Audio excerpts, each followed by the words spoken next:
Hi, I'm Chef Sherry Ronning, and we are going to make cheesesteak sandwiches today.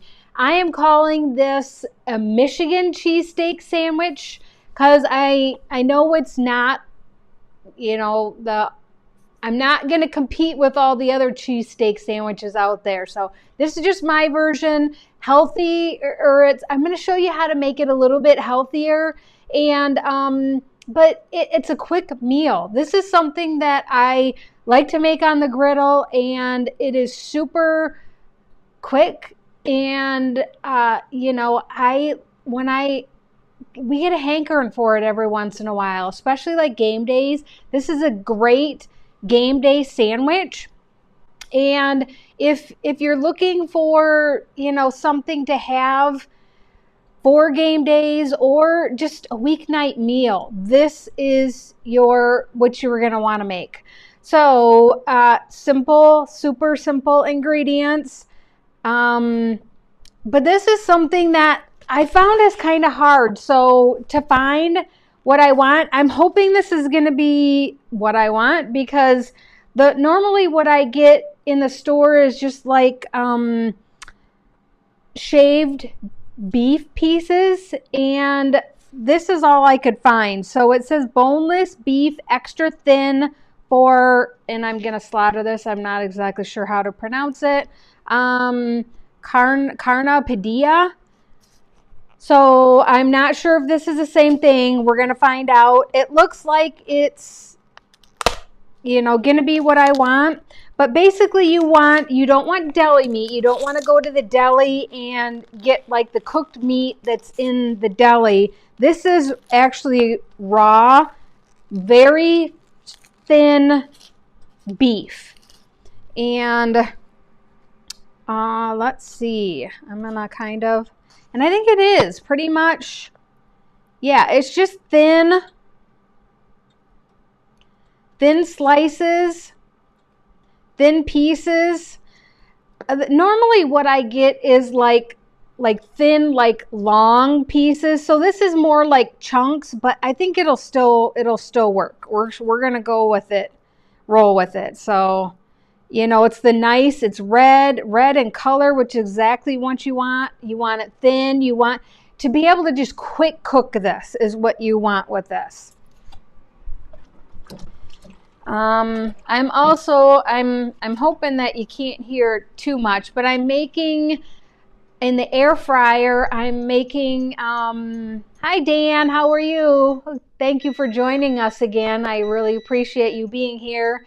Shaved ribeye, but it's like, I don't know. I mean, do you just ask the deli or ask the meat counter to shave it for you? Maybe, I don't. Yeah, that's something, I used to be able to buy it in the store in I think they call it steakums is another thing that you can get in packaged that you can use for this.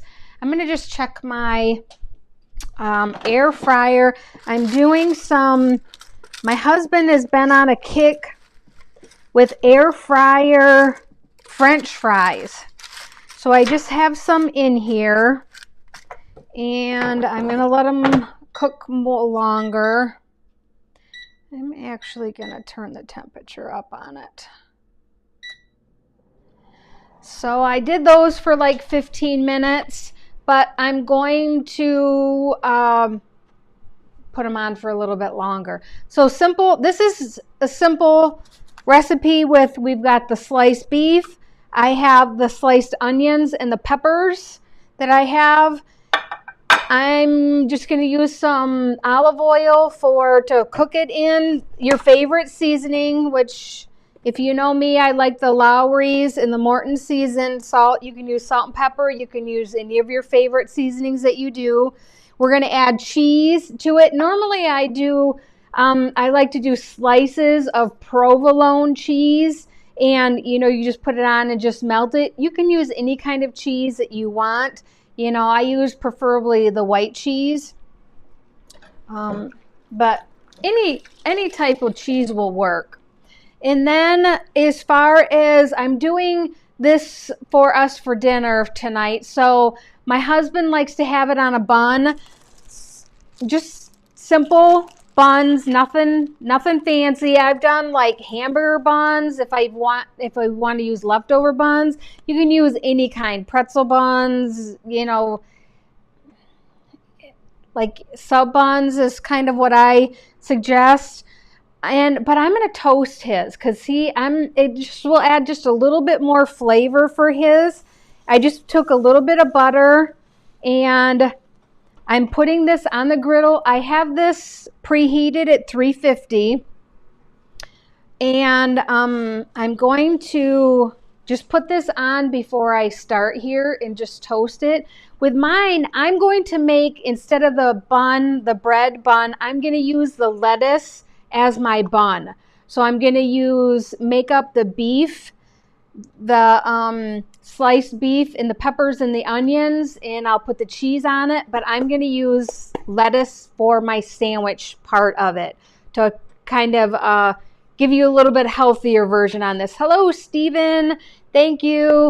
Thank you for joining us. I'm glad he's from the Facebook group. Ooh, Dan says he's doing beef stir fry tonight. That sounds delicious. You know, I don't know if I've ever done beef stir fry before. I've done chicken, I've done shrimp, I've done chicken and shrimp, but honestly, I don't think I've ever done the beef version of it before. So that's pretty cool. I know I've had people tell me about doing it, but I just never, I don't know, I never think about doing, I just like chicken because my husband is a beef person and that's all he could feed him beef like 24/7 all the time. And I like chicken. I could eat chicken all the time. And so when I get the chance to eat chicken, I eat chicken. Okay, so just make sure, and I can smell, that's why I had to check this quickly because I could smell the buns cooking on here. It's a little bit golden brown, but not quite. And I'm going to get mine here. So I'm just taking a lettuce head, and I am going to try to get this off in a big chunk. I'm going to probably do a couple of them. So this is going to be my sandwich. I made the other day, what did I make the other day? That I used the lettuce for, the smash burger. I did the smash burger and I used, instead of a bun, I used this lettuce on it. And I didn't eat it on camera. I ended up, I don't know if I was going over time or what happened, but I had it afterwards and oh my God, it just tasted so good. It was just, I hadn't had it in a while. The lettuce, the smash burger with the lettuce, and it just tasted really, really good. The lettuce is nice and crisp, which I can tell this is nice and crisp. And I'm going to use a top and bottom. Let's get this off of here. Ooh, look at that. Nice and toasted. That's going to be my husband's there. So with the lettuce, I take these like this white veiny part off of mine, and I don't use that. You know, you can if you want, but I don't. I don't personally. I just like the green leafy stuff. So we've got the buns prepped up. Now we can start cooking. Yeah, and Dan says he does the mayo to toast the buns with. And I've tried that before, and honestly, I haven't seen much of a difference, you know, in as far as the taste, the outcome of it. And that's why I just use the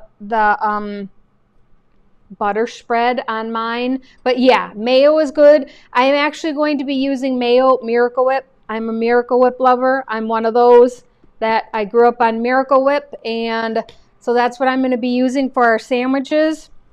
I'm just going to double check the French fries really quick, and I don't know if I can. Yeah, I'm just going to leave that and just check them, toss them. Ooh, Ooh, they're looking good. Golden brown. I'm just gonna flip them. So I'll show you. This is what I'm doing for the French fries. And they're homemade French fries. They're not perfect. They're not but this, my husband has been on a kick in here, and I think I maybe filled this too full. I only did 2 potatoes in here, but we're gonna roll with it. And so I just seasoned it with some olive oil and some salt and pepper, the seasoned salt and pepper. And I'm just gonna let it go, and it should be good. So I'm using the inside, the electric 17-inch, getting a brain fart there, the electric 17-inch Blackstone Griddle. I have the panel set at 350 degrees, and it's already been preheated. It's already come up to temperature. You can make this on the outside, the gas griddles.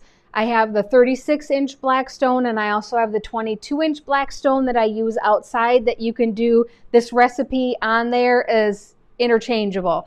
You can also do it on a saute pan on the stove. If you don't have a griddle, if you're one of those that likes to watch my recipes but you don't have a griddle, this you can easily do with a saute pan on the stove. So I'm going to get started here. I'm just gonna put it to this view. I am doing a little bit of olive oil in the middle there. I'm gonna start sauteing up the vegetables first. And so you want to hear that sizzle. That means that the griddle is hot. And then I'm going to season them with some seasoned salt and pepper. And so as far as the steak, you're going to want to give, the reason why I'm not adding this on here right at the beginning is because I want to cook the vegetables a little bit. We don't like the vegetables crunchy. We like them, we don't like them mushy, but we like them soft. So I'm trying to give the vegetables a little bit of head start, because once you put this on there, this doesn't take hardly any time to cook, and you don't want to overcook the meat on here, because if you overcook it, it gets tough. You want it's quick cooking, and you put it on till it turns, usually it'll turn the color, the difference in the color of it. And then once you've cooked it and mixed it really good, you add the cheese on it, and it's done. You're done with it. Melt the cheese a little bit, and so it's just really quick. I'm going to stir the vegetables a little bit here. And what time? We're about 13 minutes. I'm just going to kind of see how, as far as the time it takes for this. So do you guys, Stephen and Dan, do you make cheesesteaks, and how do you guys make them? I know there's so many different versions. Do you like marinate the meat? Are you this is just how I've done it, and honestly I'm not sure like authentically how you would make a cheesesteak. This is just how I've always done it. And I've done it like this for years. And yeah, I actually did it like way before we had the griddles that we cooked on, and I just did it saute pan on the stove. And there we go with that. And basically you can like cook the meat on the side. I'm just going to kind of cook it all in together so that it kind of combines in there. And as you notice, I cut the peppers and the onions thin. really thin because I want them quick cooking. And I did cut them like long strips for, you know, just so, I don't know, versus like dicing it up small. It, I don't know. I guess, I don't know if that's kind of more traditional. With Philly cheesesteak is the long strings. Let's see. No marinating, Dan says. Yeah, Dan says that he doesn't marinate. I think he just puts it on kind of like I am. Yeah, I don't know if there's, for some reason I've got in my head that there's certain areas, and I don't know if it's like a Chicago style maybe, where they like marinate their meat and then like kind of throw it on, or maybe it's like slow cooked marinate and then that's how they serve it. I don't even think they do the griddle part at all. And I am just going to toss this a little bit, and then I think I'm ready to add, what did I cook? I cooked this for about 3 minutes maybe. 3-4 minutes. And then I'm just going to add the beef on here like that. Like that. And then I'm going to season again, just to season the meat. Like that. And then I'm going to just kind of break this up a little bit.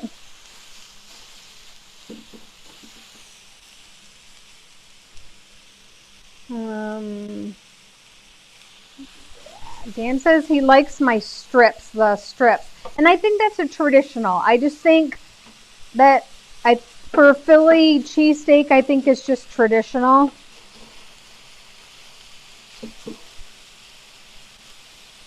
You know what? I'm getting my hands in here to kind of break this up a little bit. I probably should have did that before I put it on the griddle.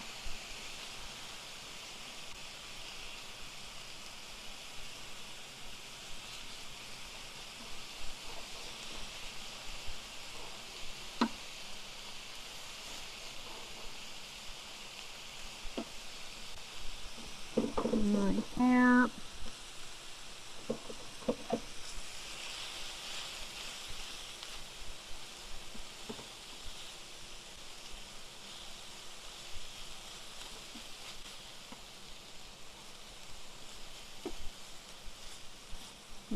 There we go. And you can see it kind of turning colors. I'm going to wash my hands here quickly. Yeah, so I just basically broke up all the pieces so that it's just thin. Make sure that it doesn't go down the grease trap. And I'm spreading it out. And as you see, I have my spatula turned upside down, and I'm using the edge of this to spread it out. Just gonna wash my hands quick. And I'm just gonna let that cook just a minute. And I don't know if you can see. Can you see it sizzling? The sizzle of the griddle, which is exactly what you want. You want it to be hot enough to cook, but I don't want it to be too hot that it like really like overcooks the meat. There's that happy medium, so I would say medium to medium low maybe. You know, I don't think you want high. Check my French fries are crispy.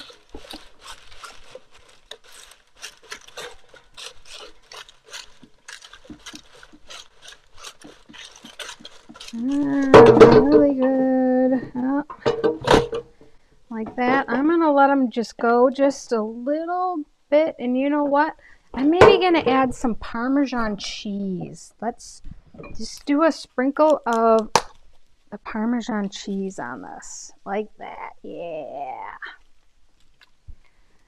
Okay. Go. Get those fries there. So this is looking pretty good. It's cooking. And as you notice, I haven't flipped it in a couple minutes, just on purpose, just to let it cook. So I'm just going to give it a toss.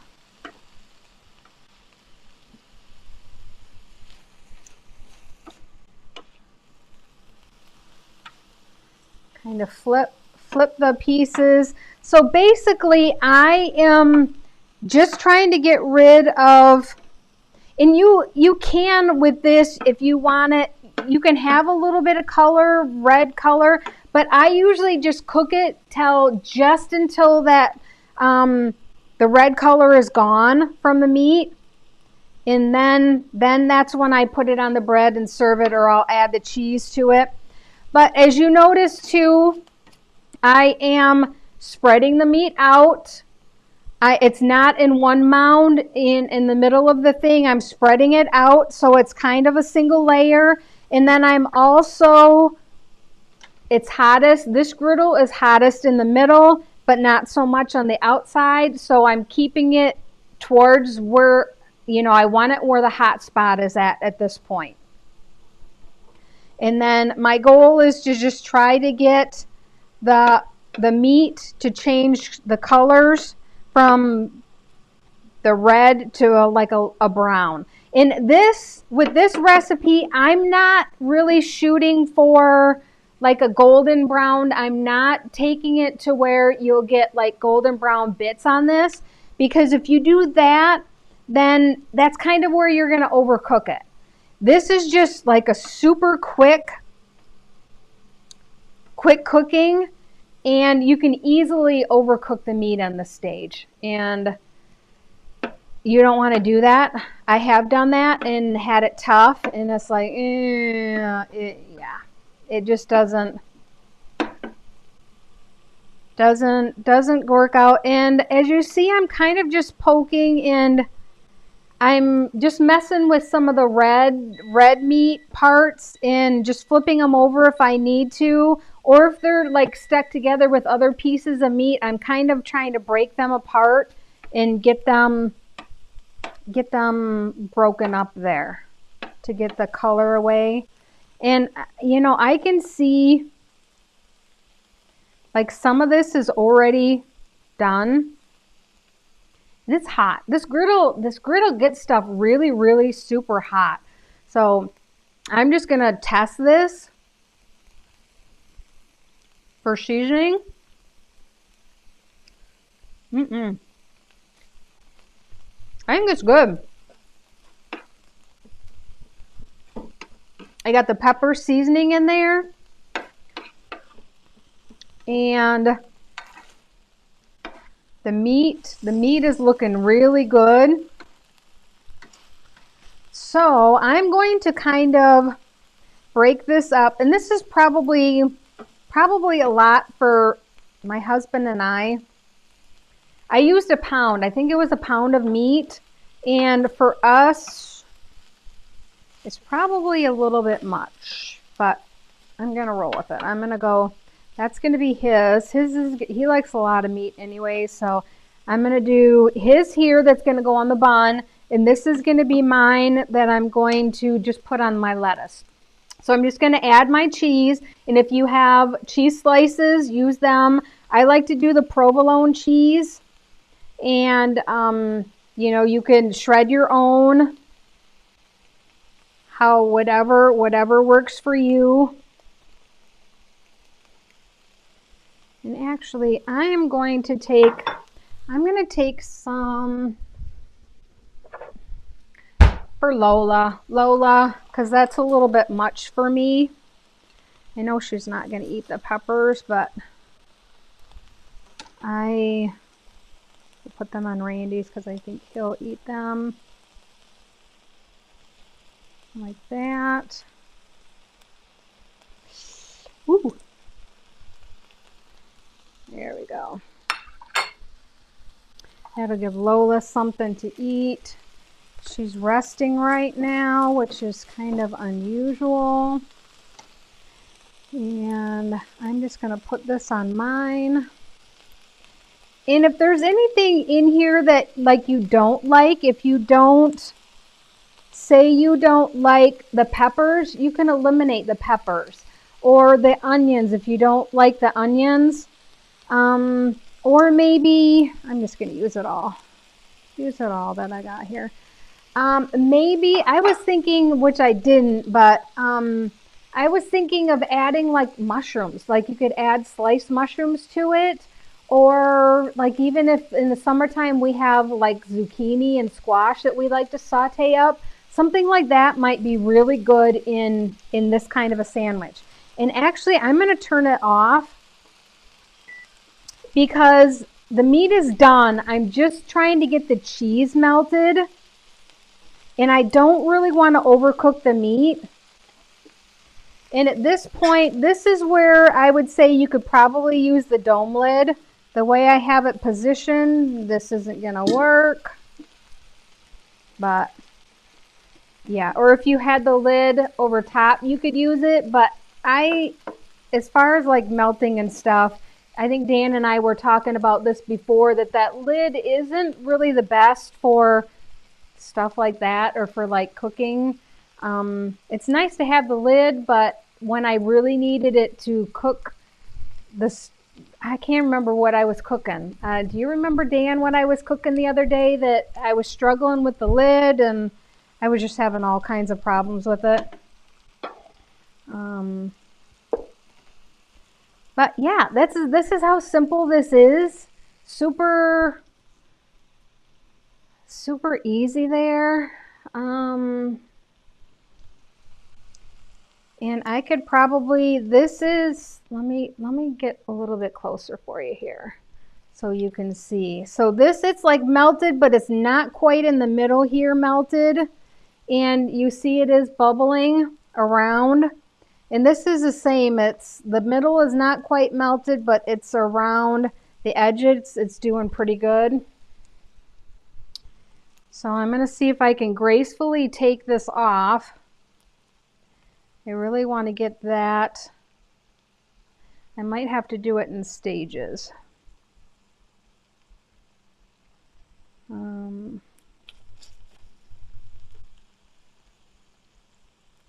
I'm going to kind of break this in half here and set my plate down like that.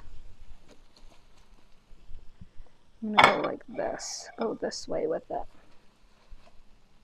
Hot, hot, hot. Look at that nice melty cheese. Oh, it's so hot.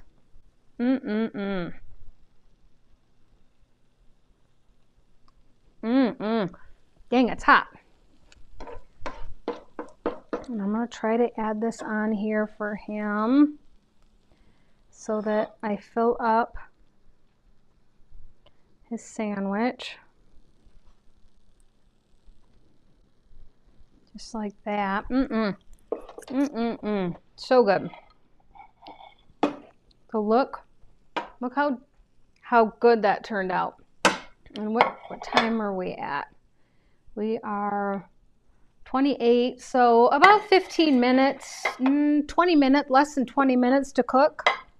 I'm gonna grab mine here. Oh, and my cheese is melting all over. And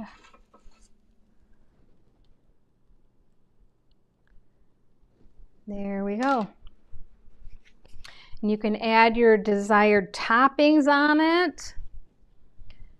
And I'm going to just slide this a little bit here. A little bit. I lost a little bit of the meat there. So there you go. The Michigan cheesesteak. So my version of a Philly cheesesteak, and I have my husband's version with the toasted bun, and I have my version with the lettuce bun that I'm gonna eat, and I'm gonna add my toppings to it, and I might add a little bit of shredded lettuce for his. I'm not sure if he's going to want some. I'll ask him when he comes in. But look how easy, look how delicious that looks. Super, super good. I want to take a picture of it before I dive into it. But, yeah, Dan said the same thing. He can't remember what we were doing when I was doing the lid.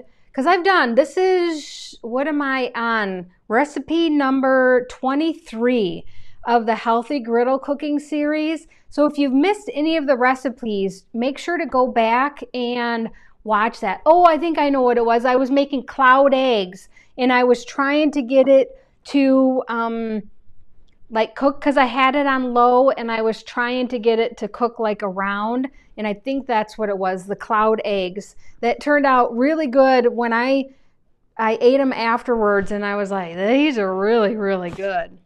So if you missed that one, you guys are going to want to go back and look at that one, the cloud egg recipe. It's a fun recipe, and just kind of, just different thing to do with eggs, but it's kind of cool. Like if you have kids or grandkids, or like I have my great nephews right now, and that is something that I am probably gonna need to make with them, because I think they would really like it.